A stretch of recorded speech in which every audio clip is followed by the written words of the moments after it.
ಶಕ್ತಿ ಇದ್ರೆ ವಿಧಾನಸಭೆಯ ಒಳಗಡೆ ಈಗಿನ ಮುಖ್ಯಮಂತ್ರಿಗಳು ರಾಷ್ಟ್ರೀಯ ಸ್ವಯಂ ಸೇವಕ ಸಂಘದ ಪ್ರಾರ್ಥನೆಯನ್ನ ಹಾಡಿದ್ದಾರೆ. ಮೊದಲಿಗೆ ಅದನ್ನು ಪ್ರಶ್ನೆ ಮಾಡಲಿ ಅವರು. ಪ್ರಿಯಾಂಕಾ ಖರ್ಗೆ ಹುಟ್ಟುವ ಮುಂಚೆ ರಾಷ್ಟ್ರೀಯ ಸ್ವಯಂ ಸೇವಕ ಸಂಘ ಇತ್ತು.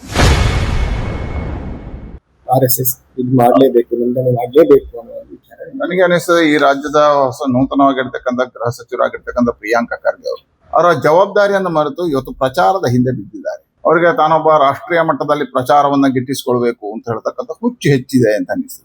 ಗೃಹ ಸಚಿವರಾಗಿ ಅವರ ಜವಾಬ್ದಾರಿಗಳೇನು, ಗೃಹ ಇಲಾಖೆಯ ಕೆಳಗೆ ಯಾವುದೆಲ್ಲ ಬರ್ತದೆ, ಆ ಇಲಾಖೆಗಳನ್ನ ಗಮನಿಸುವುದು ಬಿಟ್ಟು ಇವತ್ತು RSS ಗೆ ರಿಜಿಸ್ಟರ್ನ ವಿಚಾರವನ್ನು ಎತ್ತುವಂತ ಪ್ರಯತ್ನವನ್ನು ಮಾಡಿದ್ದಾರೆ. ಇದರ ಹಿನ್ನೆಲೆ ಇಷ್ಟೇ ಬರ್ತದೆ, ಅವರು ಪ್ರಚಾರ ಪ್ರಿಯ, ಅವರು ಕಾರ್ಯಪ್ರಿಯ ಅಲ್ಲ, ಅವರು ಕಾರ್ಯ ಮಾಡಿ ತೋರಿಸ್ಬೇಕಾಗಿದೆ. ಎರಡನೇದು, ಗೃಹ ಇಲಾಖೆ ಕೆಳಗೆ ಇದು ಬರ್ತದ.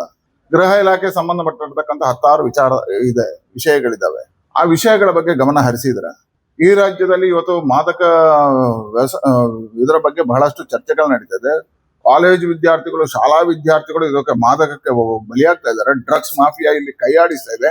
ಡ್ರಗ್ಸ್ ಮಾಫಿಯಾದ ಬಗ್ಗೆ ನೀವೇನ್ ಮಾಡಿದ್ರಿ? ಒಂದೇ ಒಂದು ಡ್ರಗ್ಸ್ ಮಾಫಿಯಾದ ಬಗ್ಗೆ ಚರ್ಚೆ ಇವತ್ತು ಅವರು ಗೃಹ ಸಚಿವರಾದ್ಮೇಲೆ ಚರ್ಚೆಗೆ ಬಂದಿಲ್ಲ.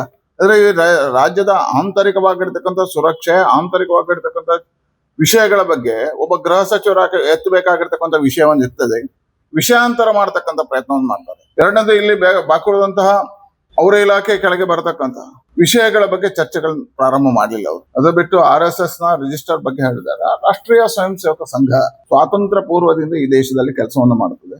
ರಾಷ್ಟ್ರ ಭಕ್ತರ ನಿರ್ಮಾಣ ಮಾಡತಕ್ಕಂಥ ಕಾಯಕವನ್ನು ಮಾಡ್ತಾ ಇದೆ. ಪ್ರಿಯಾಂಕಾ ಖರ್ಗೆ ಹುಟ್ಟುವ ಮುಂಚೆ ರಾಷ್ಟ್ರೀಯ ಸ್ವಯಂ ಸೇವಕ ಸಂಘ ಇತ್ತು. ಬ್ರಿಟಿಷರ ಕಾಲದಿಂದ ಈ ದೇಶದಲ್ಲಿ ಸ್ವಾತಂತ್ರ್ಯ ಹೋರಾಟಕ್ಕೆ ಕೆಲಸವನ್ನು ಮಾಡಿರ್ತಕ್ಕಂಥ. ನೆಹರು ಕಾಲದಲ್ಲೂ ಅದಕ್ಕೆ ನೆಹರು ಅವರೇ ಸಹಮತವನ್ನು ತೋರಿಸಿರ್ತಕ್ಕಂಥದ್ದು, ಲಾಲ್ ಬಹದ್ದೂರ್ ಶಾಸ್ತ್ರಿ ಅವರು ತೋರಿಸಿರ್ತಕ್ಕಂಥದ್ದು. ಎಲ್ಲರೂ ರಾಷ್ಟ್ರೀಯ ಸ್ವಯಂ ಸೇವಕ ಸಂಘವನ್ನು ಹೊಗಳಿರ್ತಕ್ಕಂಥ ಕಂಡಿದೆ. ಅದಕ್ಕೆ ಇವರಿಗೆ ಶಕ್ತಿ ಇದ್ರೆ ವಿಧಾನಸಭೆಯ ಒಳಗಡೆ ಈಗಿನ ಮುಖ್ಯಮಂತ್ರಿಗಳು ರಾಷ್ಟ್ರೀಯ ಸ್ವಯಂ ಸೇವಕ ಸಂಘದ ಪ್ರಾರ್ಥನೆಯನ್ನ ಹಾಡಿದ್ದಾರೆ. ಮೊದಲಿಗೆ ಅದನ್ನು ಪ್ರಶ್ನೆ ಮಾಡಲಿ ಅವರು. ವಿಧಾನಸಭೆಯ ಒಳಗೆ ಇವತ್ತಿನ ಮುಖ್ಯಮಂತ್ರಿಗಳು ಹಾಡಿರುವ ಸಂಘದ ಪ್ರಾರ್ಥನೆಯ ಬಗ್ಗೆ ಅವರಲ್ಲಿ ಸಾರ್ವಜನಿಕವಾಗಿ ಪ್ರಶ್ನೆ ಮಾಡಲಿ. ಇವತ್ತು ಕಾಂಗ್ರೆಸ್ನಲ್ಲಿ ಇರ್ತಕ್ಕಂಥವ್ರು ಬಹಳಷ್ಟು ಜನ ರಾಷ್ಟ್ರೀಯ ಸ್ವಯಂ ಸೇವಕ ಸಂಘದ ಶಿಕ್ಷಣ ಪಡೆದವರಿದ್ದಾರೆ. ಅವರನ್ನ ಕ್ವಶನ್ ಮಾಡಿ. ಈ ರಾಜ್ಯದಲ್ಲಿ ಇರ್ತಕ್ಕಂಥ ಸಮಸ್ಯೆಗಳ ಬಗ್ಗೆ ಕ್ವಶನ್ ಮಾಡಿ. ಅದು ಬಿಟ್ಟು ರಾಷ್ಟ್ರೀಯ ಸ್ವಯಂ ಸೇವಕ ಸಂಘ ರಿಜಿಸ್ಟರ್ ಮಾಡಿಸ್ತೇನೆ ಹೇಳ್ತಕ್ಕಂಥದ್ದು ಇವರ ಪ್ರಚಾರ ಪ್ರಿಯತೆಯ ಕಾರಣ. ಅವರಿಗೆ ಇವತ್ತು ಈ ರಾಜ್ಯದಲ್ಲಿ ಕೆಲಸ ಮಾಡತಕ್ಕಂತಹ ಜವಾಬ್ದಾರಿಯುತ ಕೆಲಸ ನಿರ್ವಹಣೆ ಮಾಡ್ಲಿಕ್ಕೆ ಅಸಾಧ್ಯ ಆಗಿದೆ ಅಂತ ನನಗೆ ಅನಿಸಿದೆ.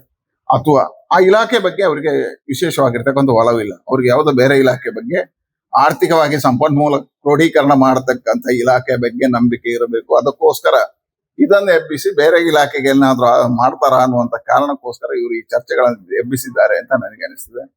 ಪ್ರಿಯಾಂಕಾ ಖರ್ಗೆ ಅವರಲ್ಲಿ ಒಂದು ಪ್ರಶ್ನೆ ಮಾಡ್ತೀನಿ. ಒಂದ್ಸಾರಿ ನಿಮ್ಮ ಇತಿಹಾಸ ತೆಗೆದು ನೋಡಿ. ನಿಮ್ಮ ತಂದೆಯವರು ನಮ್ಮಲ್ಲಿ ಲೋಕಸಭೆಯಲ್ಲಿ ಬಹಳ ಆತ್ಮೀಯತೆಯಿಂದ, ಬಹಳ ಪ್ರೀತಿಯಿಂದ, ಗೌರವದಿಂದ ಮಾತಾಡ್ತಿದ್ರು. ಆ ಸಂದರ್ಭದಲ್ಲಿ ಅವರು ಬಾಲ್ಯದಲ್ಲಿ ಪಟ್ಟಿರ್ತಕ್ಕಂಥ ಕಷ್ಟಗಳ ದಿನಗಳನ್ನು ಹೇಳಿದ್ದಾರೆ. ಹೈದರಾಬಾದಲ್ಲಿ ಬಂದಿರತಕ್ಕಂಥ ಸಂದರ್ಭದಲ್ಲಿ ಅವರ ಮನೆ ಸುಟ್ಟು ಮನೆಯಲ್ಲಿರ್ತಕ್ಕಂಥ ಕರಕಲಾಗಿರ್ತಕ್ಕಂಥ ರಾಜ್ಯ ಕಥೆಗಳನ್ನೆಲ್ಲ ಹೇಳ್ತಿದ್ರು. ಅದೆಲ್ಲ ಯಾರಿಂದ ಆಗಿದೆ ಅನ್ನುವಂಥದ್ದಕ್ಕೆ ಫಸ್ಟ್ ಉತ್ತರ ಹುಡುಕ್ಲಿ. ಗೃಹ ಸಚಿವರಲ್ಲ, ಅದಕ್ಕೆ ಉತ್ತರ ಹುಡುಕ್ಲಿ. ಆಮೇಲೆ ಸಂಘದ ರಿಜಿಸ್ಟರ್ ಬಗ್ಗೆ ಹೇಳಿ. ಹಾಗಾಗಿ ಸಂಘ ರಿಜಿಸ್ಟರ್ ಆಗ್ತದೋ, ರಿಜಿಸ್ಟರ್ ಆಗಿದ್ರೆ ಈ ದೇಶದಲ್ಲಿ ದೇಶಭಕ್ತರನ್ನು ನಿರ್ಮಾಣ ಮಾಡಿದೆ, ರಾಷ್ಟ್ರಭಕ್ತಿಯ ಉದ್ದೀಪನ ಮಾಡಿದೆ, ಪ್ರತಿಯೊಬ್ಬನಿಗೂ ರಾಷ್ಟ್ರ ಧರ್ಮದ ಬಗ್ಗೆ ಹೇಳಿದೆ, ವ್ಯಕ್ತಿ ನಿರ್ಮಾಣದ ಕಾರ್ಯ ಮಾಡಿದೆ. ಸಂಘ ಕಾರ್ಯದಲ್ಲಿ ಬೆಳೆದವರೇ ಇವತ್ತು ದೇಶದ ಪ್ರಧಾನಮಂತ್ರಿಗಳಾಗಿರ್ತಕ್ಕಂಥದ್ದು. ಒಬ್ಬರಲ್ಲ, ಅಟಲ್ ಬಿಹಾರಿ ವಾಜಪೇಯಿ ಆಗಿದ್ದಾರೆ, ಇವತ್ತು ನರೇಂದ್ರ ಮೋದಿ ಅವರಾಗಿದ್ದಾರೆ, ಅಡ್ವಾಣಿ ಅವರಾಗಿದ್ದಾರೆ. ಬಹಳಷ್ಟು ಜನ ರಾಷ್ಟ್ರಭಕ್ತರ ನಿರ್ಮಾಣ ಆಗಿದೆ. ಅವರೆಲ್ಲರೂ ದೇಶದ ಹಿತದ ಕೆಲಸವನ್ನ ಮಾಡಿದ್ದಾರೆ. ಮತ್ತು ರಾಷ್ಟ್ರೀಯ ಸ್ವಯಂ ಸೇವಕ ಸಂಘದಿಂದ ಶಿಕ್ಷಣ ಪಡೆದಿರ್ತಕ್ಕಂಥ ಪ್ರಧಾನಿಗಳು ಕಳಂಕರಹಿತವಾಗಿರ್ತಕ್ಕಂಥ ಪ್ರಧಾನಿಗಳಾಗಿದ್ದಾರೆ. ಒಂದೇ ಒಂದು ಕಳಂಕವನ್ನ ಹಾಕ್ಲಿಕ್ಕೆ ಅಟಲ್ ಬಿಹಾರಿ ವಾಜಪೇಯಿ ಅವ್ರ ಮೇಲೆ ಹಾಕ್ಲಿಕ್ಕೆ ಆಗಲಿಲ್ಲ. ಒಂದೇ ಒಂದು ಕಳಂಕವನ್ನ ನರೇಂದ್ರ ಮೋದಿ ಅವ್ರ ಮೇಲೆ ಹಾಕ್ಲಿಕ್ಕೆ ಆಗಲಿಲ್ಲ.